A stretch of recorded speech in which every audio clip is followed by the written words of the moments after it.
ये फूल की चोरी पंखड़ी है।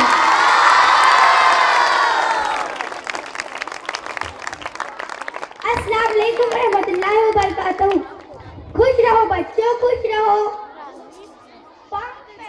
पंख फैलाकर छड़ी चमकाकर आई हूँ मैं बहुत दूर से उड़कर। जादू सी है दुनिया मेरी, लेकर आई हूँ खुशियों की झोली। सब में प्यार फैलाती हूँ मैं, कभी हंसती कभी हंसाती हूँ मैं। चहक उठे हैं फूल और बागीचे, और पंछी झरने और बच्चे। तुम भी आओ मेरे साथ, फैलाओ ये प्यारी सी बात।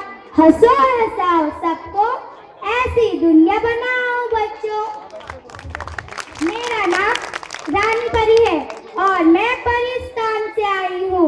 मेरे पास एक जादुई छड़ी है जिससे मैं जादू कर सकती हूँ, और मेरे पास पर है जिनसे मैं उड़ सकती हूँ। क्या आपको मेरा जादू देखना है? ठीक है। आब्राकडाब्रा गिली गिली गप्पा छू।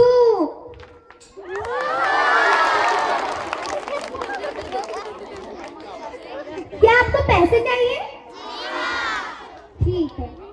आब्राकडाब्रा गिली गिली गप्पा।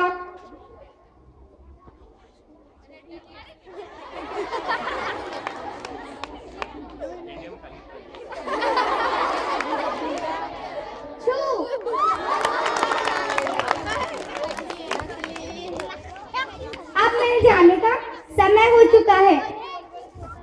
अल्लाह हाफिज। बहुत खूब राही।